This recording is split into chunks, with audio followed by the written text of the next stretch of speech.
Surprisingly, I actually use the clinks. I've done it in every single podcast. I use it to sync up the audio. They have the little spike. Yeah, to sync yeah. It up. Normally people just clap, but instead I've just been using the clinks.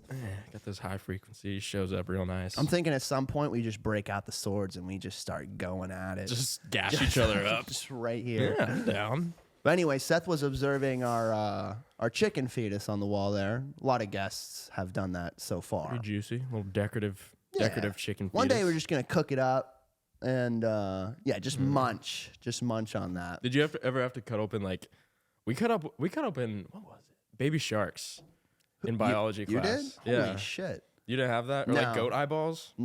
No, where I'm from, I think we were lucky to get, I think we did rabbits or like bunnies or some shit. Just pull them out of the backyard.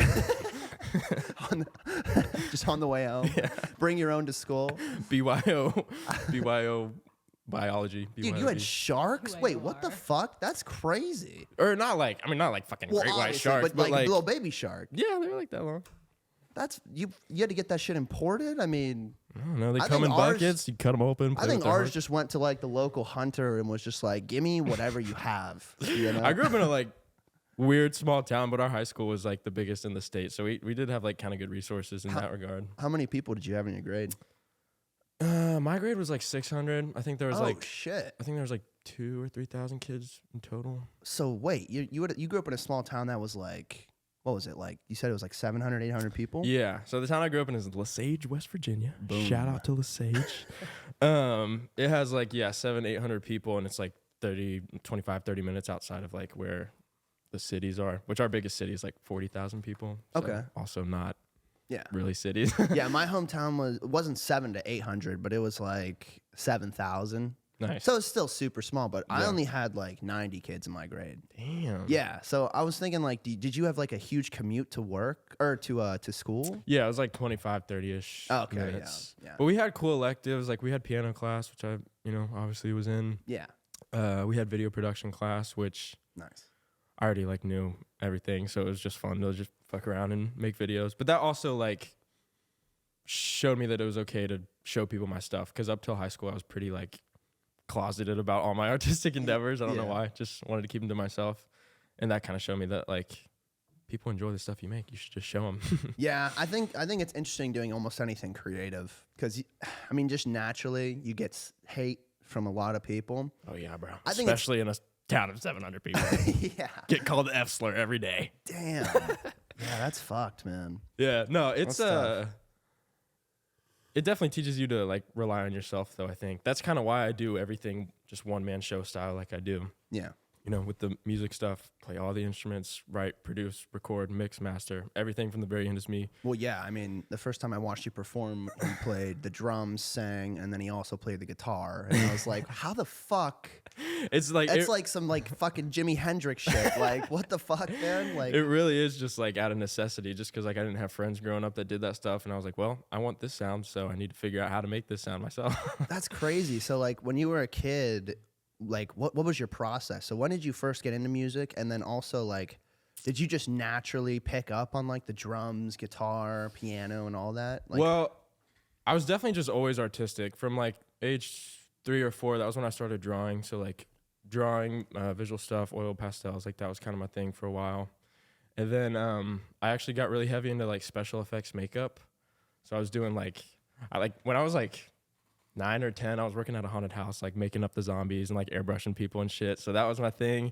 Like I remember in 3rd grade, we went to like show and tell at school, and I like made up my whole class with like cuts and burns and like bruises and shit, which is fucking weird looking back at it. But that was what I was into. And then around 7 was when I picked up guitar, because my grandpa played guitar. That's what this tattoo is. That's the guitar he gave me before he passed away. Oh. But yeah, that was kind of what made me want to play, and I started lessons at like 7 or 8 and up until I was 18 and moved. And so you did like a lot of lessons growing up? Just guitar. Well, I did guitar, and then that was when I started ukulele, and then I was like, oh, you don't need ukulele lessons, and just kept playing ukulele, whatever. And then once I got into middle school, no disrespect to the ukulele players out there. Grace Vanderbilt, I love you. I'm a huge fan. I'm not kidding. But once I got to middle school, I joined orchestra, so I started playing cello. And then that was when I picked up bass. And my sister had a drum set because she tried lessons and wasn't into it. And I was like, well, fuck it, I'll figure it out. And so I did that.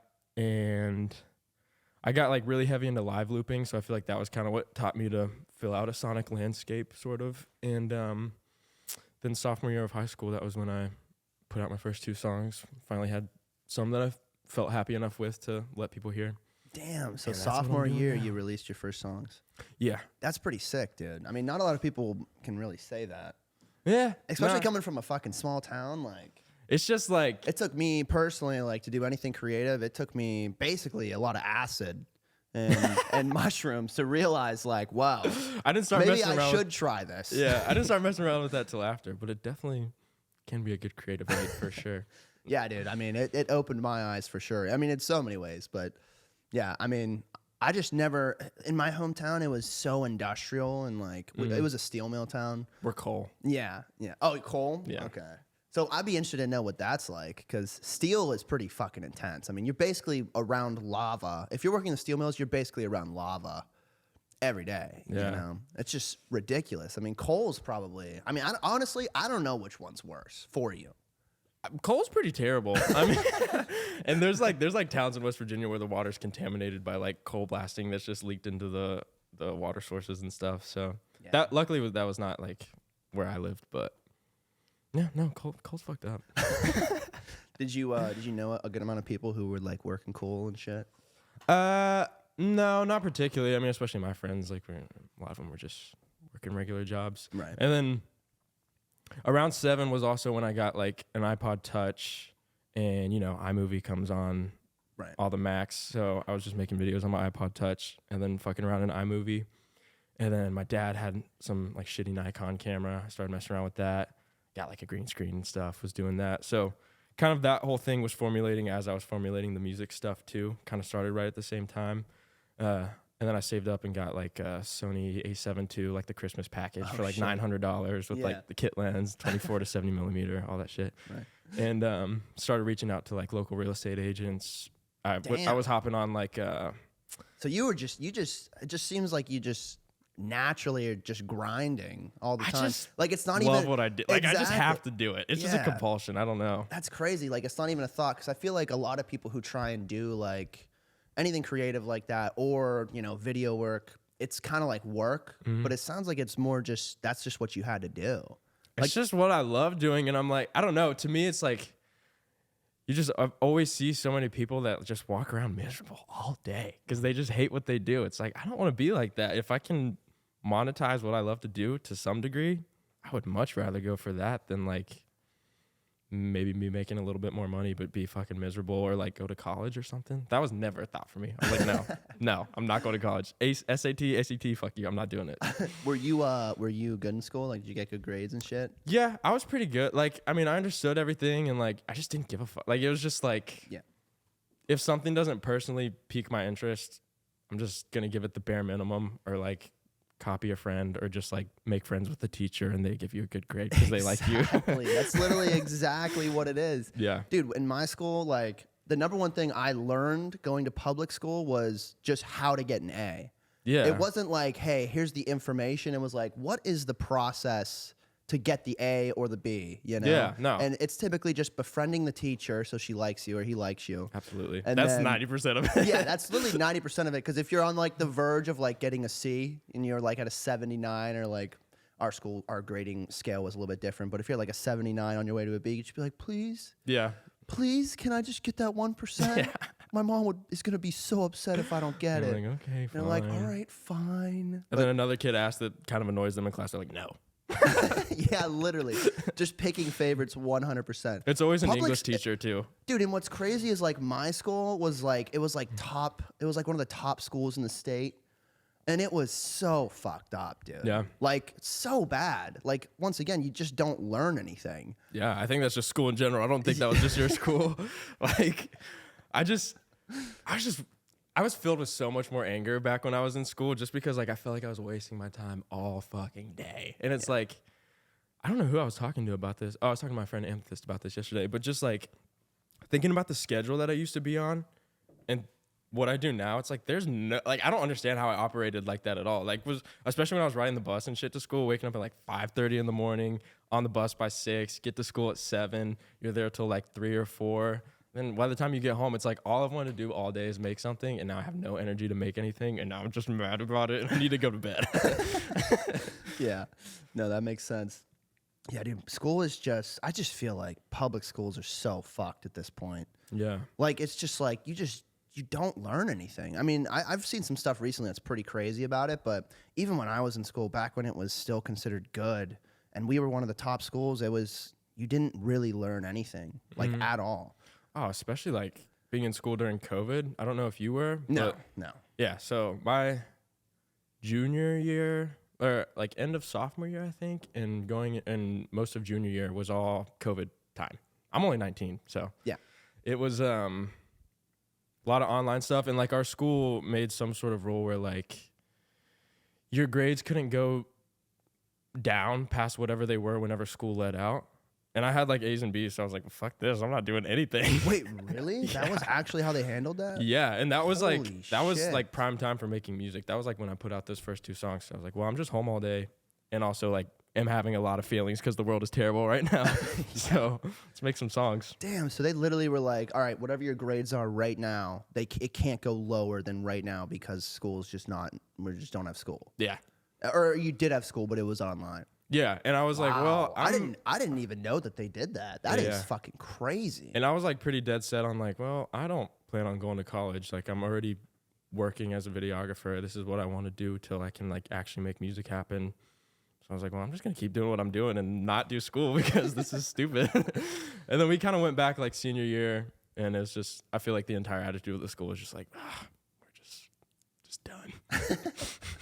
So my school, I'll tell you a couple stories in my school.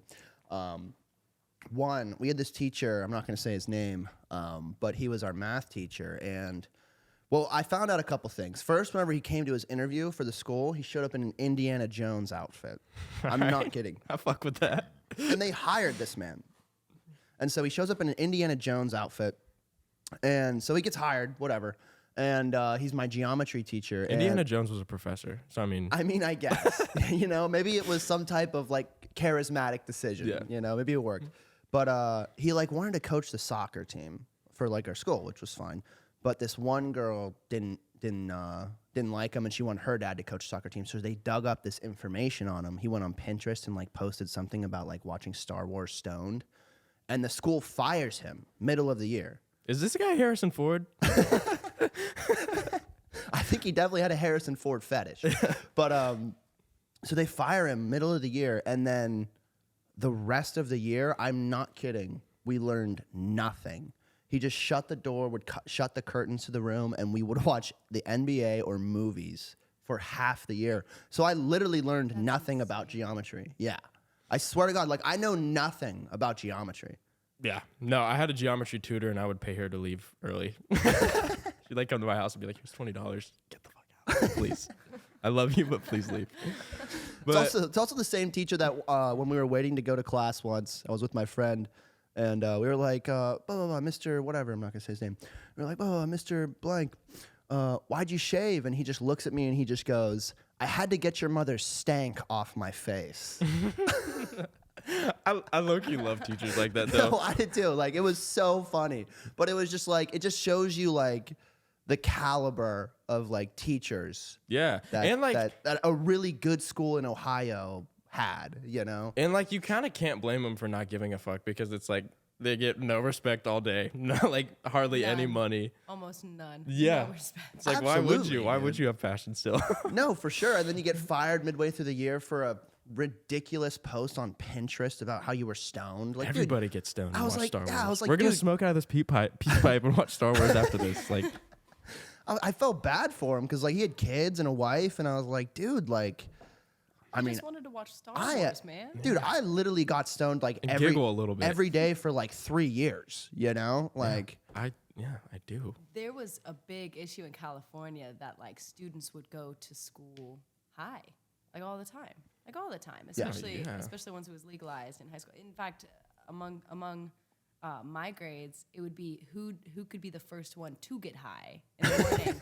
And how high could you get without the teacher noticing? Oh It's my like, God. you know, the teachers know. Yeah. You know, the teachers know. The teachers are probably also stoned. Kids would go to the bathroom at my school, and you know how you make like a bong out of an apple? Everybody's done that. They No. would literally do that, and like smoke would fill up the hallways, and they'd be like, I don't know why I got caught. I'm like, 'cause you're a fucking dumbass, that's why. Dude, that's ridiculous. Or kids would just like hotbox the cars like while we're, you know, waiting for the bell to ring to like go inside. Yeah. Dude, one time, when we're talking about school stories, one time we had like a full lockdown, like lock all the doors, front, everything's locked because someone got in the building and they were just like worried some shit was about to go down. We found out after that it was this really old man who had to shit. And so he came to like our building and he was like, oh, I'm here to pick this person up. I think he just made up or someone. It was someone that he just knew. And so our secretary like buzzes in, immediately goes to the bathroom. There's 2 people already in the stalls. We only had 2 stalls. 2 people already in the stalls. And he's like, I need to get in there. There's a video of it on YouTube, actually. What is the video called? I don't know. But I really don't. I'd have to probably search it. It might have been taken down, actually. But he goes in and he's like, I need to get in there. Like, I need a shit. And these 2 students are like, they're like, dude, what are you doing? Like, we're in the bathroom. Like, we're shitting. And he's like, I got to shit right now. Goes to the fucking trash can, shits in the trash can, and then leaves. Damn. Dude, it was ridiculous. Oh yeah, I mean, And then like, it was like this whole thing because they literally shut down the school. Like our superintendent's like storming through the halls, like looks like really fucking upset. And like everyone was like freaking out because we're like, dude, we're literally on lockdown right now, only to find out this old man just had to take a shit and he shit in the fucking bathroom trash Code can. Brown. Everybody locked down. No, yeah, good. It was There's a crazy. lot of poop stories in public school. Like kids would write their names and shit on the wall. Like the kids that rode my bus, like literally shit in a backpack and threw it out the window one time. Oh my God. That's West Virginia and Ohio for you. Yeah, that's West fucking Virginia. crazy. You probably have some crazy West Virginia stories. Yeah, it's an Kinda. interesting little place. It's just like, it's very much its own little bubble. But it's also a beautiful place. Like the nature's amazing. Like the people there are very like, keep to themselves. But I feel like that's kind of where I got that like DIY, just kind of do it yourself nature. Because I feel like that is very much sort of the mantra of West Virginia. It's like, you don't fuck with my shit, I don't fuck with yours. Yeah, no, my one friend, my one friend Brendan is from West Virginia, and they have like a bunch of land, and they're like up on this giant mountain, and they're very much that way. There's like just a couple stores, but he's like a kind of a country guy, and it's very much that. It's like, yeah, we have fuck tons of guns, and we want to blow shit up, but like we're not gonna fuck with you. You don't fuck with us, which Yeah. like to a certain extent is like respectable, you know? Like, Yeah. like they're really not causing any harm to anyone. They're just trying to do whatever the fuck they want to do. Yeah. You know? And we were not like the stereotypical West Virginia family. I don't think. Like my dad's an immigrant. He's from Spain. So his entire side of the family is in Spain, and we would go visit every couple of years. And I feel like traveling young like also kind of gave me a little bit more of a broadened perspective because like a lot of people in West Virginia have not left the tri-state area their entire lives. Well, I think that's honestly true of most people. Yeah. You know? Most people, they just never leave where they're from. It's scary to leave. You know? Yeah, for sure. It's scary. Yeah, that was a big leap for sure, especially like trying to pursue something like music is just so It's difficult, man. Yeah, It's so- honestly one of the most, I would argue it's one of the most difficult arts to really try and pursue. you yeah, know? I would say like that and stand-up comedy is like shit. Yeah. Honestly, I feel like stand-up might be even harder than music because it's like, this is what I think is funny. You guys might not, but I'm Yeah. going to try to say it with some conviction and hopefully you laugh. Well, I would say like being in Austin though, it's a lot easier here. I feel like, I mean, you have to grind. From one thing that I understand from most comedians is it takes like 10 years of doing stand up to like really get good at it, where you can really go on stage and just like kill, you Yeah. know, and have a couple jokes where you can really make the crowd fucking roar. That is one thing about music is like a lot of us just have been air guitar and performing in our bedrooms for our entire childhood. So then it's like once you do get on stage, it's like, oh, this is literally what I've been doing in my room since I was 5 years old. It's you can practice without having an audience. Whereas like I feel like stand up, you kind of have to have an audience to make any of it work. 100%. Like you can practice jokes all you want, but until you perform it in front of a group of people, there's just no way to really know if it's gonna land. Yeah. Which is the hardest part. Like I've never done stand up. I've done like stand up classes at like Second City once when I was younger, but it's when I did do it and I performed in front of like a small group of people, it was the first time I ever did it when I was very young.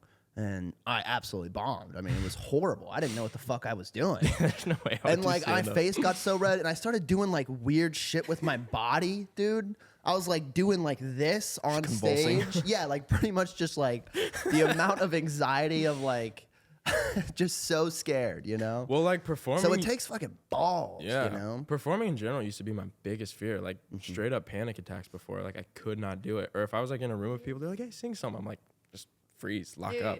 I hate when they say that. I'm like, Yeah. do I look like a monkey? Dance. Yeah. Monkey dance. Yeah, like if you're in a room full of musicians or there's like an instrument around or something like that's fun. But if someone just like sing for me, it's like, no. No. Yeah. It's weird. Well, that, but yeah, it's like being a stand-up comedian and someone walking in and someone's like, "Tell me a joke." It's like, dude, I can't the just. time. Yeah, it's like I can't just fucking whip that out right now. You yeah, know? it definitely used to be genuinely one of my biggest fears, and now it's my biggest anxiety reliever. Like it's just my favorite thing in the entire world to do. It's interesting how that flips just the more and more that you do it. Yeah, I talked about it on the last podcast, which was about because you know with doing the podcast, I've learned some things. Like the first time the last guest came on, he was coming over, and you know I got real nervous because I've never done it before. But like when you're on I was that, pretty nervous before this. yeah, like but when you're on that like edge, you know, of like like this could go really good or this could go really fucking bad. I feel like that's when you're in like the perfect spot. That's in a weird great way. place to be. Yeah, know? because like it took me a while to realize that anxiety is like just a moving force. So if you let it move with you and let it push you, it can kind of be your friend in a lot of ways. Yeah, and I think it's like when you're feeling that, especially before a performance or something like that, I just feel like that's the right place to be. Like Yeah. you're on the verge of like, okay, I feel really. It's like such conflicting emotions. It's like I'm really excited, but I'm really scared. Well, and it shows that you care. Like Yeah. you want a good outcome. If you care what people think. And there's also that line that you have to write of like, okay, you can't care too much what people think because I still have to just, you know, do my own thing. But it's also like I want to put on a good show and like Yeah. I want people to enjoy themselves and all that. Yeah. It's definitely interesting. I think only performers or people who really try and do things get that feeling because it's also so easy to just coast, you Yeah. know? Like it's so easy to just not really question much and not really try to achieve much and, you know, That's just consume and do things like that. That's the thing with anxiety is like it causes you to just like constantly be asking questions and questioning the world around you and the intentions of other people and the Yeah. way that you go about the world and do things. And so in a way, I think it makes you very inquisitive and kind of makes you learn. Yeah, I think it's important. That's why I think you know, you knowing that and you know, me knowing that, she knows that. I think it's important to kind of face anxiety just like head on a lot of the times where it's Yeah. like, you know, I listened to someone talk about it recently and it was like, you know, some people cope with it in different ways, whether it's drinking, smoking, or drugs, or, you know, whatever it might be. Some people will fucking just eat paper to deal with it, you know? Yeah. But it's like, Drink chicken feet. yeah, juice. or, you know, cook up a chicken fetus or Yeah, some shit. yeah. But I think the best thing people can do is just face it head on because however you're feeling in that moment, you're not going to feel worse, you know? If you're really struggling with it, like you're not going to feel worse, Yeah. you know? If you just face it at least the best that you can, like I feel like you're going to at least find an outcome that's better than where you're currently at. Yeah. You know? And I think anxiety also, when you do give into it, the afterwards anxiety of like, I fucking gave into it. And like, I suck now because I just let my anxiety take the best of me. Yeah. As opposed to when you do just face it head on and the reward of like, yes, I fucking overcame something that like I was so scared of for no reason. And that's the thing too. Like, you know, it's for no reason, but just something about it just consumes your being. It's just like it's a self battle, you know? Yeah. Which we all deal with all the time, but it's like, I don't know. In my head, the way I deal with it, because obviously we all have anxiety, it's like, I just like, I'm like fucking pussy. Like, let's fucking, you know, like, come on. Yeah. You know, if I'm feeling this way, I don't give a fuck. I'm Yeah. gonna overcome this, you know? But that's just me. You know? yeah. Some people, it's definitely crippling. I've met a lot of people where it's very crippling. And I used to let it cripple me, but I think it definitely is like just a matter of practice. Like even if it's just Yeah. micro things throughout the day that sometimes you're scared to do, or talking to a stranger or something like that. Just the more and more you slowly put yourself outside of that comfort zone, the more and more you get comfortable with being uncomfortable. yeah, and I would And say like nobody ever did anything cool by just being comfortable all the time. Exactly. Nothing happens, you Yeah. know? And if you're just doing the bare minimum with a job, just feel like you're not really feeling fulfillment. I mean, maybe some people do. I just feel that in my experience, I've seen a lot of people never really accept what they're doing in that moment, and also never really overcome it, and they end up being 50 years old and questioning their entire life. You know? I mean, how many? It's so prevalent in the generation above, not the millennials, but the baby boomers, where it's like they turn 50 and they just realize that they never really did anything. Yeah, you know, they never spent time developing a skill. And I would say, in our instance, I feel like we've developed certain skills that kind of make us feel a little bit better and helps us deal with the anxiety. Well, because we've also I don't want to say capitalize, but like capitalize on something that we just love to do. Exactly. If you just love to do what you do, just do that. 100%. And the thing is, too, for a lot of people is they don't really know what they love, you know, and it's hard to figure it out. I personally really don't know what I love yet, you know, and I feel like there's things that I like to do and there's things that I tell myself I love, but the way my brain works is like it could be one thing for a year. Mm-hmm. And then it could be this thing for 2 months. And then it could be the thing I did before for a year, you know? Yeah. It's kind of this like never ending cycle of like, it's hard for me to just be like, this is the thing. Yeah. You know? That's just me personally. Yeah. I don't know. I think part of it for me is like, I feel super, super lucky to have had parents that just supported every single. No, you're good. Give me that back up. No, I feel super lucky to have had parents that just like supported every single little creative endeavor I ever had. When I wanted to draw, colored pencils, watercolor, you know, got me all the shit. Yeah. When I wanted to do special effects, you know, had the full kit, doing all the stuff, watching Face Off, like they let me, you know, all sorts of stuff, bought me instruments, all that thing. Just like always supported that. And I had a lot of friends whose parents did not do that. Yeah. And that were not that lucky, and they don't know what they want to do now. Yeah. So I feel like having that freedom to just kind of explore and figure out what I truly love just from the get-go has set me up to have some sort of semblance of what I want to do now. Yeah, no, I mean, that's music. music. Like there's just nothing in the world that scratches that itch for me the way it does. Like it's just the core of my soul. Like I just fucking love. Oh, I can tell. Music. I mean, watching you perform is something else, man.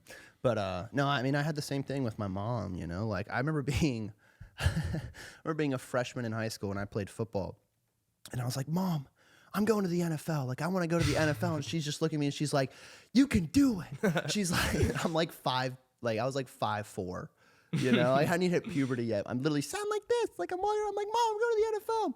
And she's like, you could do it. Like you could do it. If you put the work in, you could do it. And that's what she always taught me. It's like, you really can do anything. You really can. And I would say that's hands down the most important lesson that she ever instilled in me. And that's why I love you, Mom, because without you, I never would have done almost anything that I've done at this point. Shout out to you, Suzanne. Yeah, shout out to moms. Shout out to moms all over the world. Boom. Boom. But yeah, be a good mom. Be a good parent. Let your kid explore a little bit. Don't force anything on them because they're just going to be full of resentment at the end, you know? And even like, you know, being 5'4", it's not super realistic that you're going to go to the NFL, you know? But it's important to have that almost that like kind of delusional confidence instilled in you, especially to do creative work, because it takes such like a self-motivated leap that is almost a little bit delusional. Yeah. So you moved to Austin when? I moved here October of last year, so I haven't even been here a year. Damn. So I had my first show ever a year ago yesterday. Well, dude, I'll tell you one thing. Just from what I've heard and the people I've seen in the music scene, you're making waves right now. Thank you. People know you, man. It's crazy. Like when you walked in, like what was that place called? Riches Art Gallery. Shout out to Riches Art, fucking the most magical place. First time I went there, it was amazing. It's just like a big jam session. It's amazing, dude. Yeah. But like you walked in and it was like, I mean, you're 19, you haven't even been here a year, and they're like, Seth. What's up, Seth? Like the fucking host of the whole show, and I'm like, damn, dude, like. Oh, that's my boy Keezy. I fucking love him with all my heart. Yeah, like, that's incredible. You know, like you're making waves. I'm really, really excited to see what you do over the next 5 years. Yeah, I feel very, very lucky to have found the people that I've found just in a year, and like just the things I've experienced just from, again, like putting myself outside my comfort zone.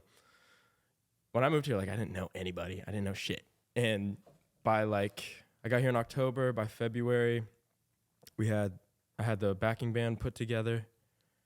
And then we had our first show February 18th at Spider House Ballroom. And then now it's just smooth sailing now. I'm just getting all the gigs that I can, playing, talking to all the people I can. Yeah, you're networking, dude. And I'll tell you one thing, like I'm 25, so I feel like I'm like at that point where I'm like getting a little bit older, you know? Yeah. And I've gained at least a little bit of wisdom. I thought you were going to say weight. I was like, you look like a pretty slim guy. I'm just getting huge. I'm just kidding. But dude, for 19, for the people who are talking about you, the connections you're making, dude, like you're gonna do something. I can just tell, and you have a presence to you. I don't know.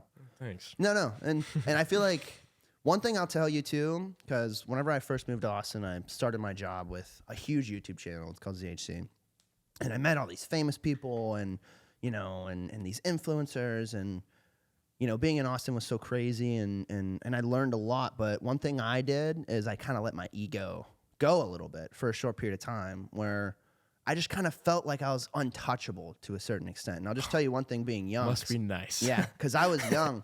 But like, as people keep giving you that attention, you gotta, don't lose yourself in it. Because for a period, I felt like I kind of lost myself a little bit, you know? And I wasn't even really doing anything crazy. I was just working.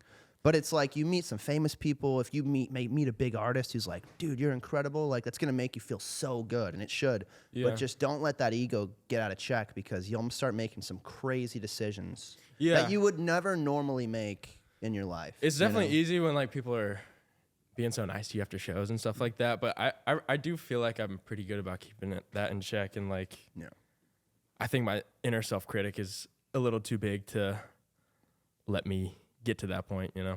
But yeah, I don't know. If I could give you one piece of advice from my perspective, just being 25 now, you know, I've recentered myself, and I'm, you know, I feel like I'm back to normal. But like, it's definitely weird, because coming from a small town, people tell you it's not possible. You can't meet these people. You can't work. You can't work for a channel that gets tons of views. You can't make movies. You can't be a musician. You can't do just about anything. Yeah, people just tell you that because they don't think they can. Well, they just never have. And so they're like, well, based off my experience, and they're 40 years old, never left their hometown, you know. Well, since I haven't, it's not possible. Exactly. and the thing is they're also full of resentment. Here, you can have this. Sure. Oh, thank you. I'm 21, not 19.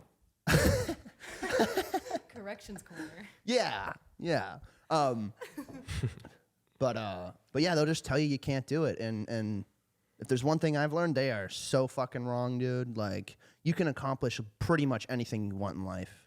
It's just, you know what it is? It's slight decisions that you make every single day.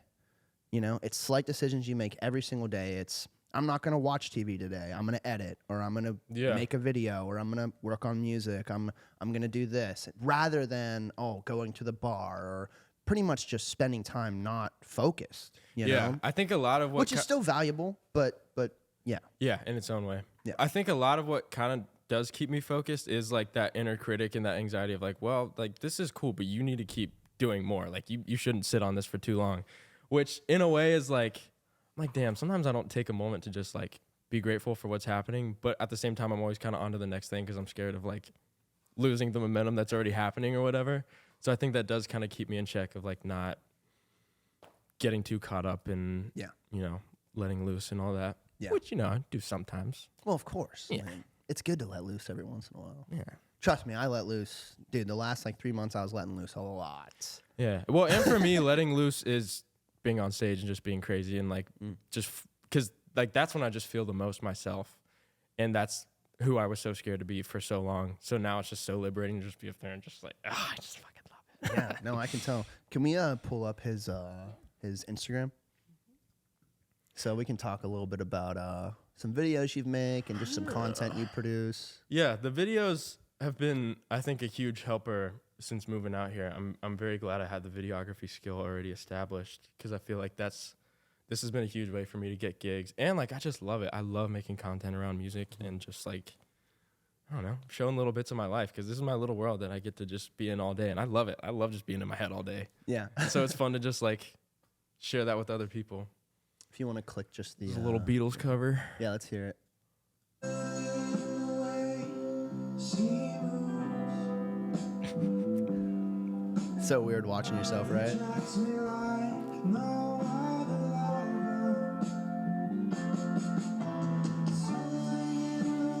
It's so well shot too. Thank you. Do you shoot it all by yourself? Yeah, shoot, edit. Wow, that's awesome, dude. All right, that's probably good. I mean, it's good shit, dude. I mean, like I said, I think honestly, we'll come back here in like 5 years, and it'll be a lot different than 19-year-old Seth sitting here talking to me. People say that to me. I hope so. I know, people, dude. When I was growing up, people said the same thing. You know, some people did. They're like, "You're gonna do crazy things," but you know, it's weird to hear because you're kind of like, I don't fully understand it. I'm not there yet, but I can tell you from my perspective, that's what I think for sure. Thank you. You're very talented, dude. You have, and you're also multifaceted. You know, I was pretty interested to see how this podcast went because some creative people are just creative. You know, they can't really talk too well, and they're just super locked into their craft. But Yeah. you have you're mentally there. You know, culturally relevant in the way you think as well. I can tell, and you're also just really really skilled in what you do. So it's good stuff, man. I mean, Thank you. I definitely like I said, spend a lot of time in my world and just thinking about the things that I do, and that's all I really care about that much. But like, and sometimes I wouldn't consider myself a huge talker, but like I said, I spend a lot of time thinking about this stuff. So sometimes I can talk about I think it's important. I think I think being a musician or doing anything that's kind of influencing the culture to a certain extent, you have to be aware of what's going on around you. You know, whether it's politically or just culturally. You know, because that's what the culture is going to listen to. You Yeah. know, and being well informed and being able to communicate well and get your points across, I think is just a very important aspect of being an artist. You know, And just the more and more that you can get in touch with yourself and just present exactly how you feel about something, I think the more and more you'll find that people are receptive to that. People don't want to hear the version of you that you think they want from you. right. They just want to hear what you think about things. That's all art is. It's just this is Yeah. my perspective on this thing. You don't have to love it, but here it is. Yeah, and trust me, some people will not. Yeah. Some people Oh, will yeah, fucking hate absolutely. it. Yeah. And the thing is, and the thing too with doing anything creative is you just have to be willing to accept that criticism. You know? I think most of like the greatest artists, a lot of people hate it at first because maybe they didn't understand or it's not just And what some they're people used to. probably still hate, you know? Yeah, but those are the people that actually push boundaries and make new things happen Yeah. and push culture and art and all those things forward. Yeah. Let's go to his Spotify really quick. I was gonna say, do we want to listen to the very first song? Yeah, we can Or listen one of your to song let's, where you can kind of Don't do next to me. No. We could do which one do you want to listen to? Annalie's my newest one. We could do Why Don't You Let Me Love You. I could also play you the one that's coming out on October 4th that we're having a release party for at Hole in the Wall. Nice. I can airdrop it to this computer. Yeah, that'd be Oh, that'd be sick. Yeah, dude. I mean, Snippet. doing a lot of singles now. I mean, do you have an album in the works or anything like that, or an EP or something? Yeah, so I was dead set on doing like 12-song, just full length album, but now I'm kind of thinking maybe like, is it Dog's iMac? Yeah. Yeah. I'm kind of thinking like 2 EPs and like 2 singles off of each EP, so 4 singles, 12 songs. So yeah, that's what I'm working on right now. But also I'm kind of thinking about just like doing them as singles too, because realistically, like the level that I'm at, like even though I'm making some good progress for sure, I feel like You're good. you've never opened. Oh, is this Ballads of a Broken Man? yeah. Damn, I wanted to hear this one really bad. There this you is the go. one Jake Vince were telling me about. Oh hell yeah. All right, let's play this really quick.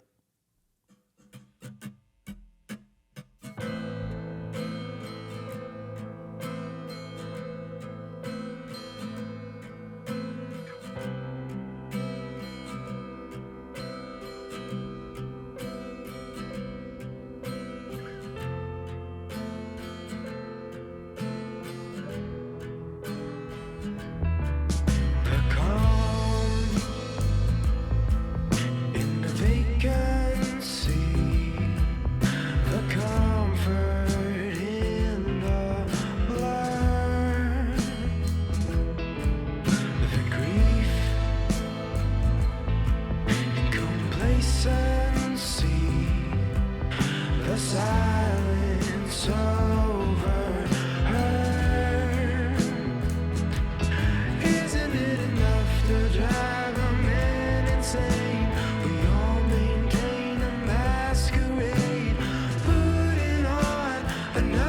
to see it through. I want you to break me, make me. I've been hiding for too long with nowhere to belong. So won't you chew me up, leave me be? I want you to break me.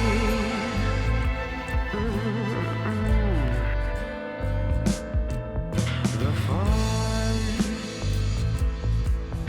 its infancy, the hum from Mother Earth, the cog in the great big machine that stops before it turns. In the final stage, I don't care what it takes, just do what you need to do. I want you to break me, make me. I've been hiding for too long with nowhere to belong. So won't you chew me up, leave me be? I want you to break me, make me. I've been hiding for too long with nowhere to belong. So won't you chew me up, leave me be? I want you to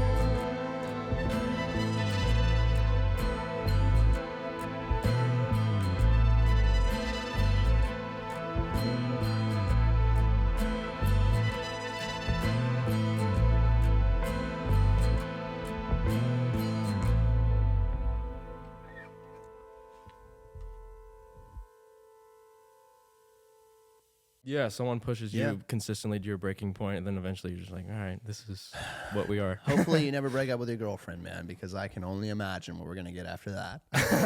That is kind of like a fucked up aspect of being a songwriter. Is like you'll go through like a shitty situation, and then you're like, this sucks, but this is gonna be a good song.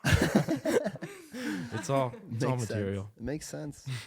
It's really fucking good. For this part, we'll probably just like play the audio. But Sweet. it's good shit, dude. Yeah, we've been doing like, especially with the band.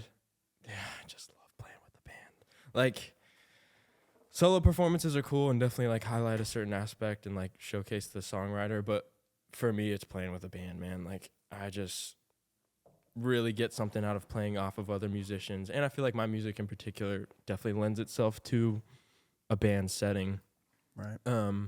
And that song in particular is just so fun to play. People were very receptive to it. And me and Mark Renee, my guitarist, fucking amazing artist, amazing guy. They're all just amazing people. And like, we just are starting to become like really a little family and have gone through a couple iterations, but finally found like just the perfect lineup. And they're all just top tier, amazing people. But we started doing like these guitar harmonies at the end where we like, sometimes we'll go back to back and do, because there's like a big solo at the end and stuff.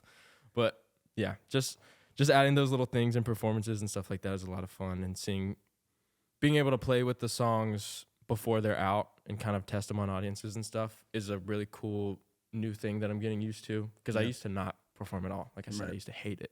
Yeah. But That's awesome, dude. So Austin. So most musicians go to a bunch of different places, New York, LA. I Yeah. guess Austin's probably one of the biggest too. What made you choose Austin rather than LA, New York, or Chicago even, or any of these other larger cities? Well, New York and LA just felt like huge ponds to scratch the surface of. Like, it's just like insane. Nashville, everybody's there to do music. Literally everybody is there to do music. And I came here in 2018, originally for ACL, just with my family. We saw Paul McCartney and stuff, and that was its own journey for me because that's just like, I love Paul McCartney. But that kind of sprinkled a little inkling in my mind of like, maybe Austin's the place to be. There's definitely a lot of music around. I love the fact that like you can just walk around anywhere and find a band. Sorry, a little beer burp there. No, you're good.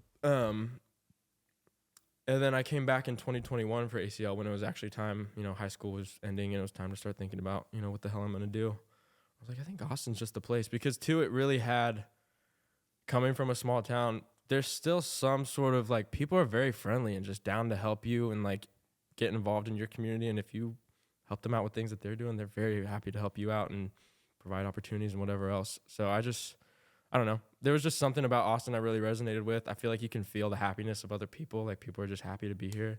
New York seems abrasive. I don't know. It seems like people are just angry. I don't want to be around that all day. I do think typical New Yorkers are just fed up all the time. Yeah.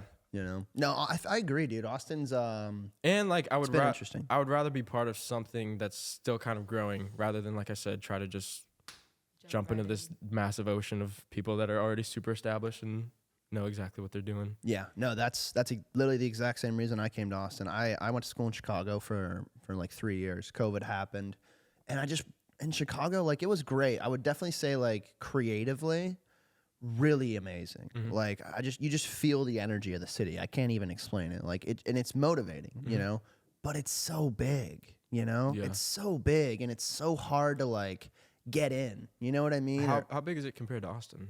Chicago? Oh, it's the third, I believe it's the third largest city in the US. No, it's huge. Like there's like Austin has downtown, it's like there's 6-7 streets, maybe I guess you could say like 1 through 12 is downtown. Yeah. Chicago is so massive, like so much larger, like different segments of downtown. There is no downtown. It's like the South Loop, So Chicago is 2.7 million, and Austin is under a million. Austin's 90. Yeah. Jamie, can you pull that up? That's population. But even that, like, I think it's just also because Austin's in Texas, it's very large, so they consider. I think they consider even like Round Rock. Yeah, look at the density difference. That's 2010 though. No, this is 2023. I think. Oh. This is 2023. Yeah. So, land area, Austin's bigger than Chicago. Yeah. And then the population density is. So it's literally a sixth. Yeah. Damn. Yeah. So it's huge, dude. And so I learned a lot in Chicago. Like, you meet a lot of good people. Midwestern city, everyone's very nice, for the most part, but just too big and very industrial. It's not that it's creative and there's work you can find work out there. There's places to perform.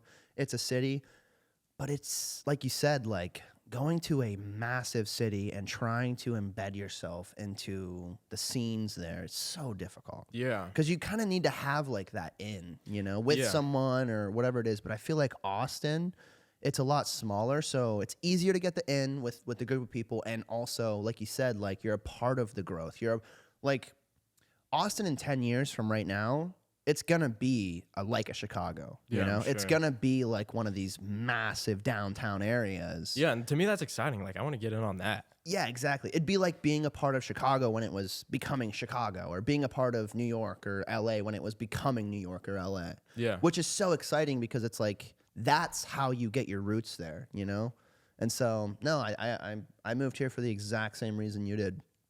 What were you originally doing in Chicago? I went to school for film. Oh, So nice. I went to Columbia College Chicago, learned a good bit, but, Do you feel like film school really pertained that much to what you're doing now? Not like what I'm doing, no. In terms of like what you could have just learned yourself? Oh, my God. I mean, so I would say the only reason to really go to film school or go to really school for almost anything creative is to make connections with people. Yeah. I mean, I learned how film cameras work, which realistically in 5-10 more years they're not really going to be used unless you have a blockbuster film. Unless you're just like some indie kid that likes shooting concerts. Or and you're stuff. just a rich kid, or you just have a fuck ton of money and you can afford it because it's just not financially practical anymore. And, Yeah. I mean, you can literally make digital cameras look like film cameras. Yeah, now. I've looked into doing like Super 8 stuff for music videos. It's like, well, fuck, the Just processing for the film costs the entire budget of the music video. Exactly. Like I know kids who spend like $2,000 on a short film. They have all their workers work for free, and they spend all their money on just getting the film processed and also shooting on film. Yeah. And it's just not practical. And so I'd say if you're doing anything creative, you can go to school for it. If you're going to go in debt for it, don't do it. Don't do it. Which, if school is almost guaranteed. Exactly. Like my school was very expensive, and luckily, I got a ton of scholarships, and I'm not in a ton of debt, but I do have some debt. But I would say if you're going into anything creative, the only reason to go is connections. You can learn pretty much everything online, and what I'm doing now, working for ZHC and shooting all those videos, they didn't teach. There was no YouTube class in film school. Which is honestly stupid because YouTube is dominating the film world right now. It's completely displacing it. The amount of views people are getting on YouTube videos completely outweigh most feature-length films that are made. Yeah. And so I would say it helped in some regards, but I left everyone I knew in Chicago to come to Austin. Because I didn't want to be a PA on set. I didn't want to be a PA on set. Making $20 an hour when you can charge 80, 100 being a videographer or whatever. Exactly. And so, they taught you some things, and I learned a good bit. I wouldn't say it's completely useless, but it's definitely not worth the money. And I would say if you're a kid who wants to go into a creative field, you're much better off doing it on your own. Yeah. You're much better off learning it on your own, and the skills you're going to learn are going to be a lot more practical. And I mean, it depends what you're trying to do. If you're trying to make movies, and I was at the time, it's good to go to film school. You can work on sets of 30 plus people. You can learn a lot, what it's like, how the actual industry works. But in my honest opinion, I just feel like the industry is slowly dying. It's just so hard to make a blockbuster movie at this point. Yeah. I think as much as as many terrible things as there is about living in the time period that we do now, there's also the fact that the YouTube era and you can learn literally anything. I've learned everything I know off of YouTube. Oh my God. Doing videography stuff. I just learned how to edit stuff. Film Riot. Did you watch Film Riot growing up? A little bit, yeah. Just all that type of stuff. BFX. I used to. Dude. Yeah. All that good stuff. And the accessibility with technology, how we have, you can buy an audio interface, a couple speakers, a little SM57, and you can make a fucking album in your bedroom. Literally. And on one hand, it's that kind of does oversaturate it and makes it hard to weed out really good artists from someone who, is maybe not as whatever. Yeah, but it's so liberating for people. Yeah. It's so liberating because you don't need a record label anymore. You can literally do it all for less than $1,000 at this point. If you can accumulate $1,000 that you can spend, which most people spend money on ridiculous shit all the time, then you can make an album, like you said, in your fucking bedroom. I spend zero. I spend nothing on what I make. Exactly. Once you just make it's like the podcast studio. Once I make the initial investment, I pretty much have an endless source of content. Yeah.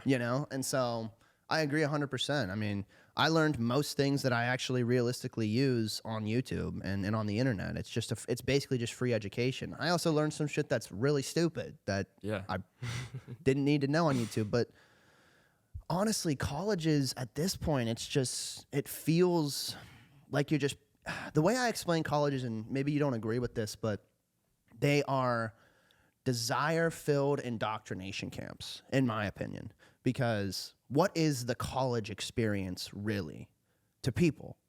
It's like, oh, I want to go to college. I want to have the college experience. It's like, okay, so what you want to do is you want to go to a dorm where you live with a random person, or maybe it's someone you know. You want to do a bunch of drugs and drink a lot, sometimes probably. fun. Not everyone. Yeah, not saying not to do that, explore that on your own in a responsible way. You don't have to go to college to do that. Yeah, but that's the college experience for a lot of people. It's like, go to college, do a bunch of drugs, have a bunch of sex with a bunch of random people, and then on top of that, fucking go to your classes that you probably don't really care about and you don't really know what you're doing there, and then they're just going to kind of shove ideological ideals down your throat the whole time. And that's kind of the thing where it's like, what are you really paying for? Yeah. What are you really paying for? Because when I was 18, I didn't even know what the fuck money was. I was like, oh, what's $1? I was like, dude, I don't care. I'll fucking $40,000 a year for school. I don't fucking care. Yeah. Like, I want to chase my dreams because Yeah. that's what you think about when you're fucking 18 and you're ambitious. You know, you don't care about money. Like, money's simply not a problem. Well, and you're also just told your whole life, like, if you want to achieve anything, you have to go to college. Yeah. No, the baby boomers definitely shove that down our throat. And, you know, I used to Because that's how it was for them. Exactly. Like, that's what I was going to say. Like, you know, I can't be mad at them for that because for them, it was super important. Like, that was the thing that got you the promotion at your job was having a degree. It's not like that anymore. It's really not. I think businesses are smarter now, and a lot of college is, like I said, in my opinion, a desire-filled indoctrination camp with a lot of kids who aren't really ambitious and don't really know what they're doing. I think it's like 60 or 70% of kids don't even use a degree for what they went to school for. Yeah. So it's like Probably. you don't really know what you're doing, and it's because you're 18. You don't know how the world works. You don't really know what money is. You don't really understand the system you're in. And so, you know, you're supposed to learn that in college. You're supposed to learn that in public school, you'd think. But you don't. But you don't. You kind of have to learn it on your own. Well, and it's like one thing I never understood is I see all my friends taking all these classes that they're paying to take that do not pertain to their degree at all. It's like, why are you still being forced to be in these classes and learn about things and spend all this time and all this energy and effort studying these things that have no connection to what you want to do at all? It just doesn't make any sense to me. Yeah, well, I think it's exactly what we're talking about, which I think there's a couple different types. There's different types of people.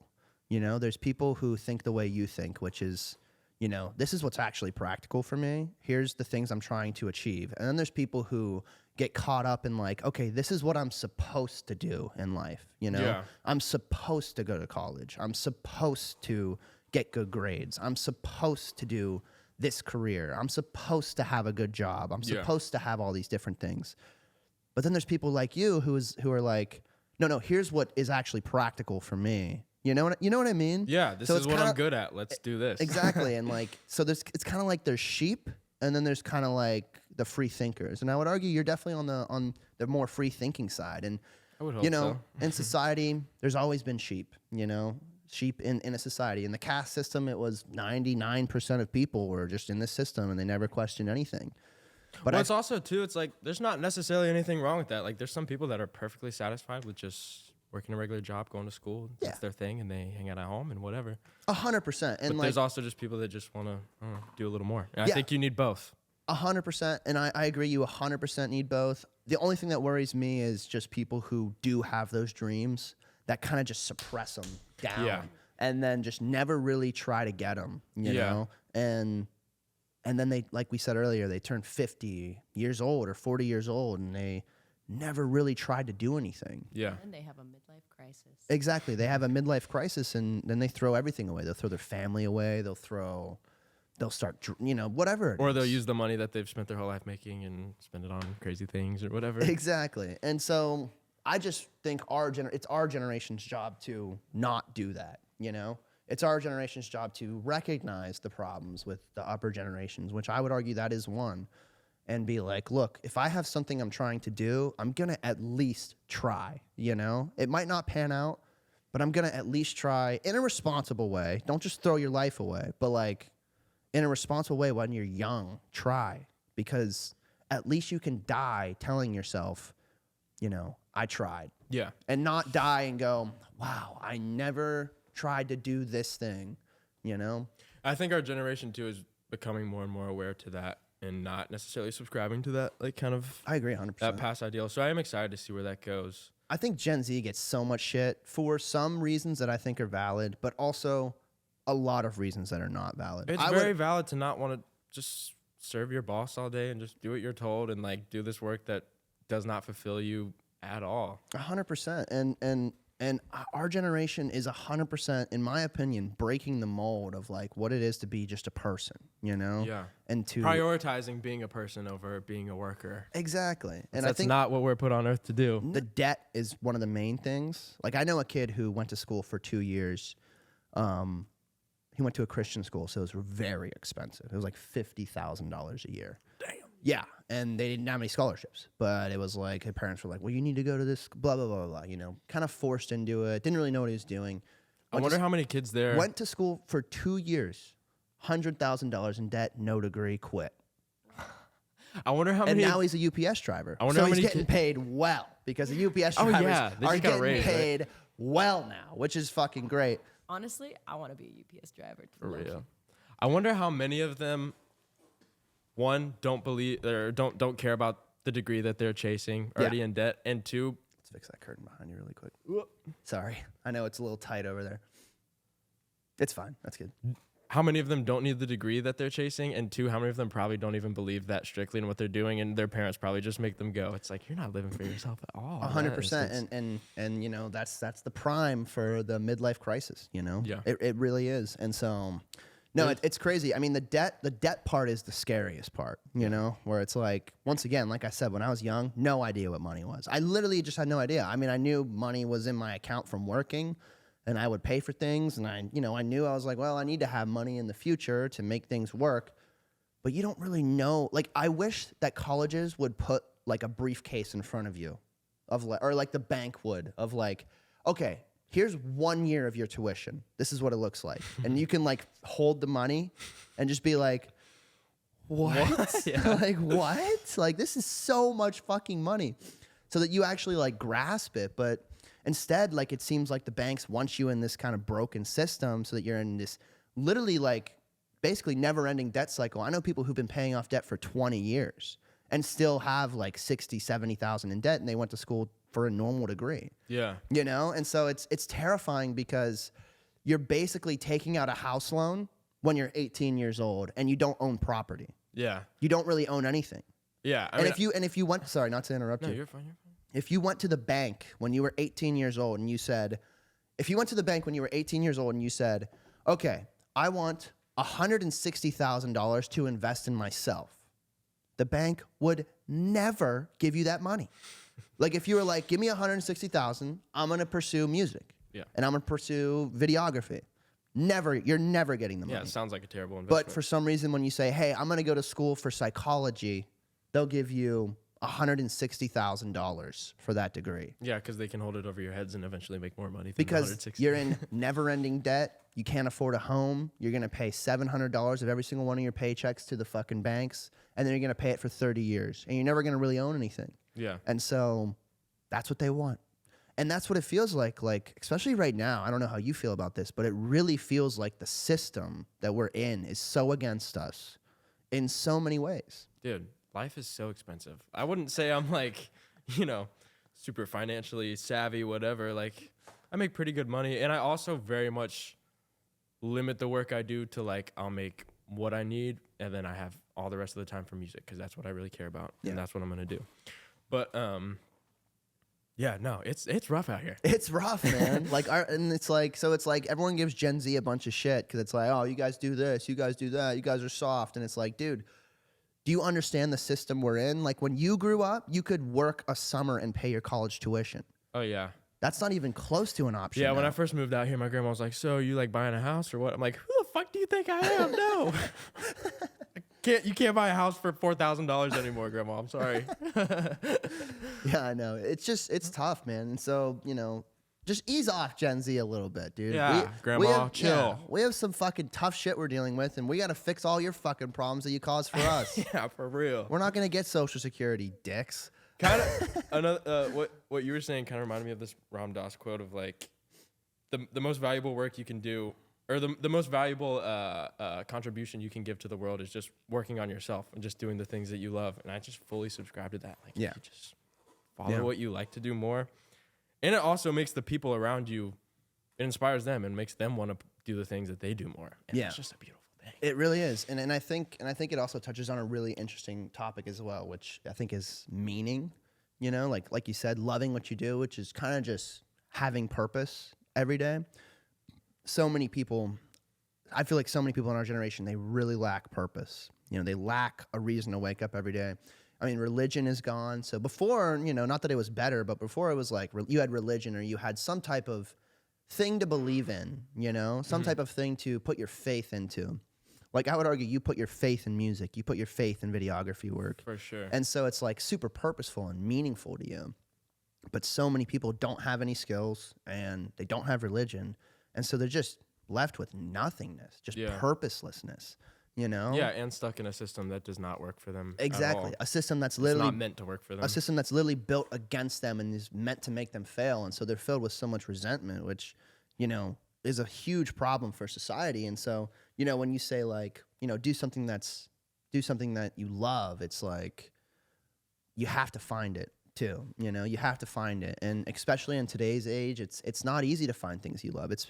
There's so many questions. You know, I would argue our generation is very agnostic, very atheist, very anti-religion in a lot of ways, you know? And so, not that that's the only answer, but there's just not that like thing, you know? There's not something for people to put their faith into, and you need to put your faith in something to create meaning in your life, you know? Yeah.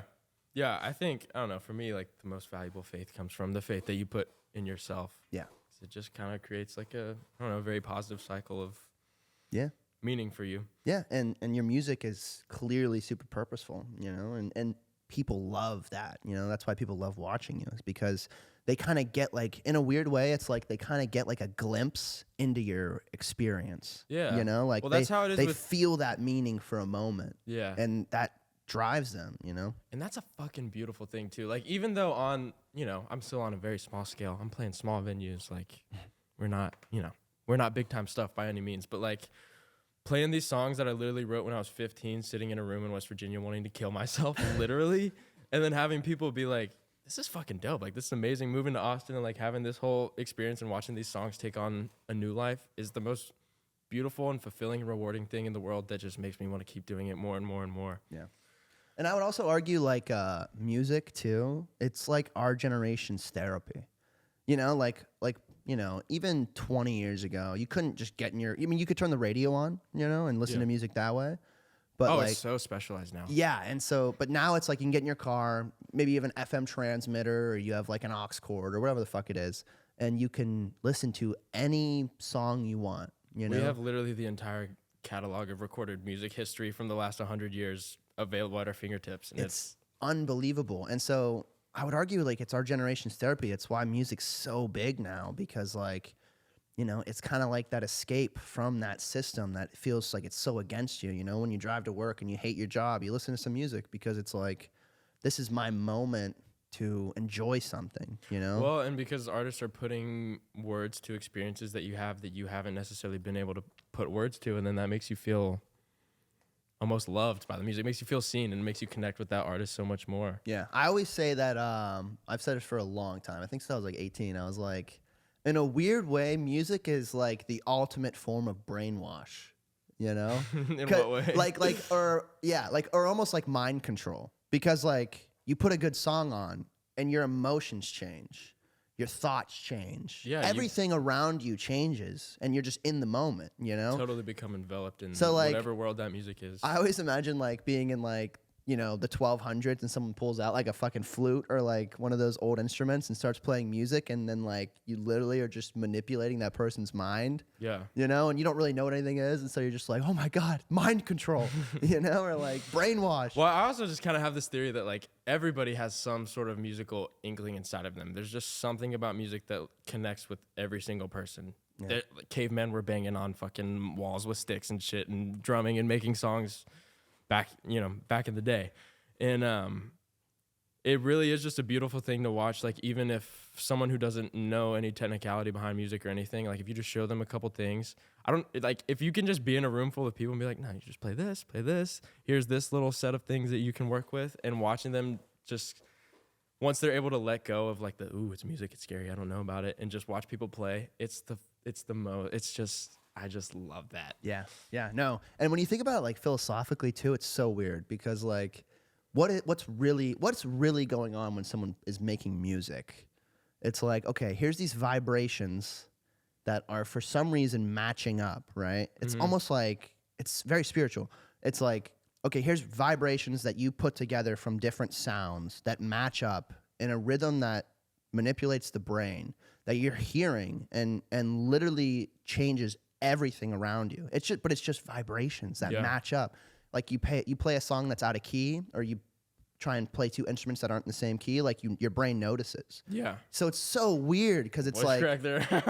but it's so weird because it's like, how in the fuck does that make any logical sense. Well, and the fact that like we've picked out these 12 notes and that's what every song is. That's what I love about a piano. Every time I sit down, I'm like, this is every song ever. Literally right here. Like that's insane. Yeah, it's so mind-blowing because it's just like vibrations in the air that just make sense and manipulate your brain. It's like there's something so spiritual about that. It's absolutely the most like just calm and centered meditative place that I'm able to get to. Like I don't really do like traditional meditation, just sitting down quietly. Sometimes I do like awareness practices and stuff like that. Yeah.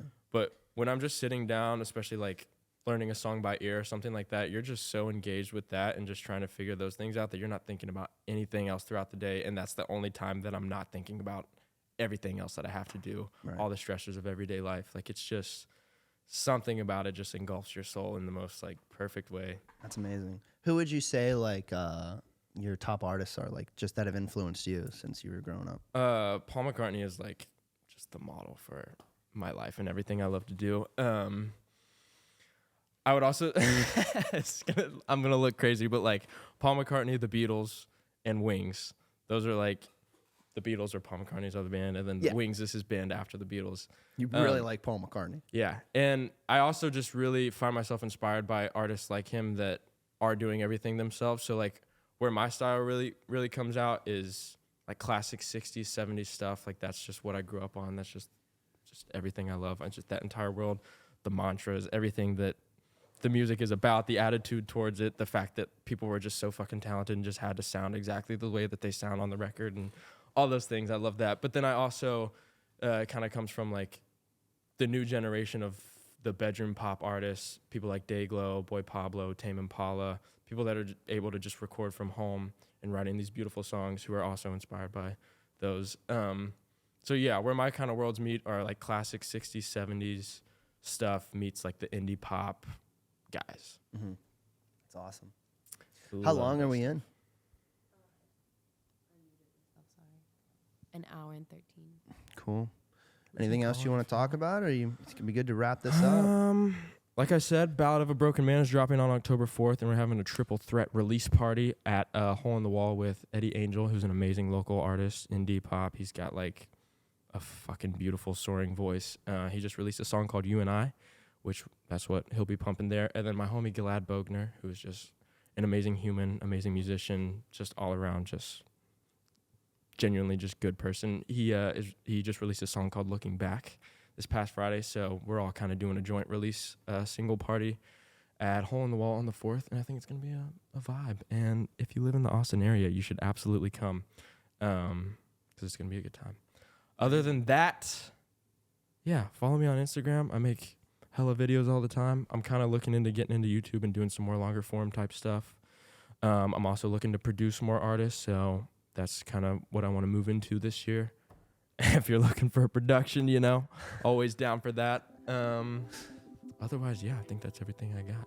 Cool, bro. This was fucking awesome. I think, honestly, this is what I predict. Just to end it. I predict I'm gonna look back on this podcast in about 3 years, and you're gonna come back on, and we're gonna be like, wow, we were before our time. I hope so. We were before our time on that one. I sure hope so. All right, bro. Amazing. Amazing. It was Love so talking fun. Love talking to you too. All right. Bullet Brain. Let's wrap this up. Bullet Brain Podcast. I gotta piss so bad. Me too.